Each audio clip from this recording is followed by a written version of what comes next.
আমরা যখন আকাশপথে প্লেনে চড়ি, নির্বাচনের সময় বা সরকারি কাজে হেলিকপ্টারে উড়ি,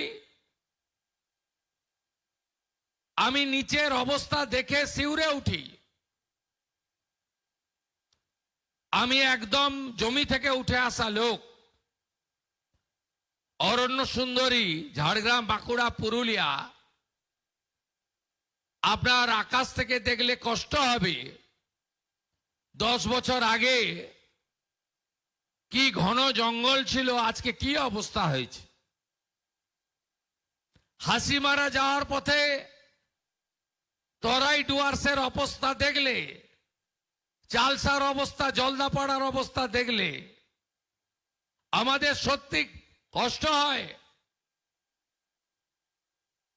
যে ধ্বংস তো সব করে দিয়েছেন,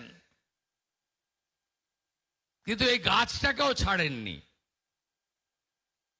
তাই ব্যাপক বনসৃজনের মধ্য দিয়ে আমাদের পশ্চিমবাংলার পরিবেশকে রক্ষা করতে হবে, অরণ্য সম্পদ তৈরি করতে হবে এবং আমাদের অরণ্য কেন্দ্রিক যে জীবজন্তু রয়েছে তাদের সঙ্গে আমাদের যে পরিবেশ বান্ধব বিষয়গুলি আবহমানকাল ধরে হয়ে এসেছে তাকে বাঁচাতে হবে।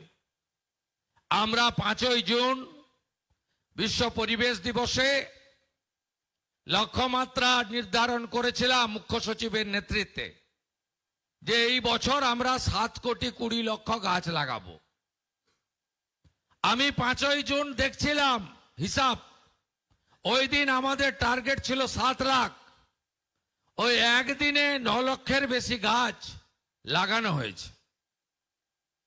আমি গতকাল রথযাত্রার প্রাক্কালে একটি অনুষ্ঠানে বলছিলাম মাননীয় ফরেস্টের সচিবকে যে 70টি বড় রথযাত্রার উৎসব হচ্ছে।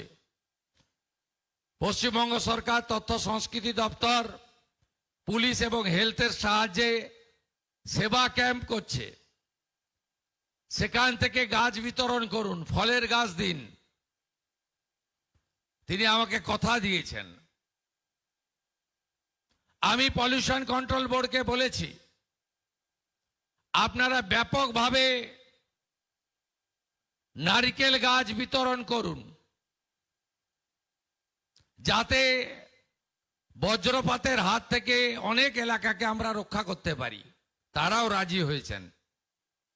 আমি সরকারের বাইরে সামাজিক সংগঠন, শিল্প প্রতিষ্ঠান এবং বিভিন্ন প্রফিট মেকিং কনসার্ন, কালকে আইওসির আধিকারিকরা এসেছিলেন, তারা বললেন এই বছর আমরা 10 লাখ গাছ লাগাবো। শুধু গাছ লাগালে হবে না।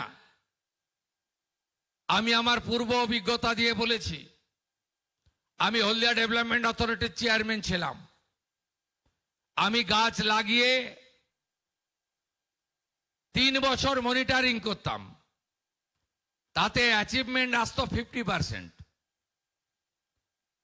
1000 গাছ লাগালে আলটিমেটলি 3 বছর পরে আমরা 500-550 গাছকে দাঁড় করাতে পারতাম। তাই শুধু গাছ লাগালে হবে না, মিনিমাম 2 বছর রক্ষণাবেক্ষণের দায়িত্ব সবাইকে নিতে হবে। আসুন দূষণমুক্ত পশ্চিমবঙ্গ, পরিবেশ বান্ধব পশ্চিমবঙ্গ, এই অপরূপ সবুজ অরণ্য সুন্দর পশ্চিমবঙ্গ আমরা গড়ে তুলি। আগামী 2রা অক্টোবর আমাদের কেন্দ্রীয় পরিবেশ মন্ত্রী আমাকে কথা দিয়েছেন বক্সারে আরেকটি প্রোগ্রাম হবে এবং আরো অনেক কর্মসূচি আমরা নেব যা ফরেস্ট ডিপার্টমেন্ট সম্পৃক্ত। আপনাদের সকলকে অভিনন্দন জানিয়ে এবারের অরণ্য সপ্তাহ অত্যন্ত আমাদের কাছে শুধু প্রাসঙ্গিক নয়, একটা ভালো সুখকর অভিজ্ঞতার মধ্য দিয়ে শেষ হবে।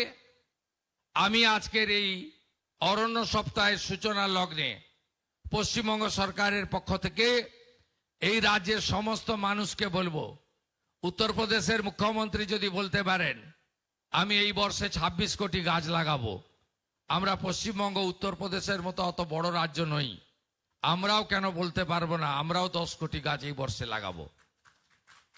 জনপ্রতিনিধিদের কাছে আহ্বান জানাবো, কেন্দ্রের স্বরাষ্ট্র সমবায় মন্ত্রী মাননীয় অমিত শাহজি এত ব্যস্ততম মানুষ, তিনি ঘোষণা করেছেন তার আহমেদাবাদ লোকসভা কেন্দ্রে তিনি এই বর্ষে 1,20,00,000 গাছ লাগাবেন এবং 2 বছর ধরে নার্সিং করবেন। আমাদের একজন পঞ্চায়েত পুরসভার মেম্বার তিনি কেন বলবেন না আমি 1000 গাছ লাগাবো? কেন একজন বিধায়ক বলবেন না যে আমি 1 লক্ষ গাছ লাগাবো? কেন একজন সাংসদ বলবেন না আমার 7টা বিধানসভা আছে আমিও 7 লক্ষ গাছ লাগাবো? আসুন এই সুস্থ প্রতিযোগিতা করে পশ্চিমবঙ্গকে অরণ্যময় গড়ে তুলি। আর ফরেস্ট ডিপার্টমেন্টকে বলবো আপনারা পরিচ্ছন্নতার সঙ্গে কাজ করুন। গাছ চুরি, গাছ পাচার, বেআইনি কাঠের মিল, আমরা যেমন পশ্চিমবঙ্গে গরু পাচার বন্ধ করেছি, আমরা যেমন পশ্চিমবঙ্গে অনেক অবৈধ কাজ হতো, সংগঠিত সিন্ডিকেট, রাস্তায় হাত পাতা সব বন্ধ করেছি, আপনারাও গাছ পাচার রোখার জন্য পুলিশকে সাথে নিয়ে আপনারাও উদ্যোগ গ্রহণ করুন, যাতে আমাদের গাছগুলিকে তার পূর্ণতা পাওয়ার আগে কেউ কেটে ফেলতে না পারে। এই বিষয়েও আপনাদের যত্ন নিতে হবে। বনকর্মীদের, বনবন্ধুদের নানা রকমের অসুবিধার মুখে পড়তে হয়। আমি মাননীয় প্রধান সচিব মন্ত্রীকে বলবো কংক্রিট প্রপোজাল সিএস এর কাছে দিন, আপনাদের জন্য কি কি করতে পারি সেটা আমরা দেখব। কত ভ্যাকেন্সি আপনাদের খালি আছে সেটাও আমরা দেখব, এবং আপনাদের রিক্রুটমেন্ট এখন থেকে পুলিশ রিক্রুটমেন্ট বোর্ডের মাধ্যমে হবে।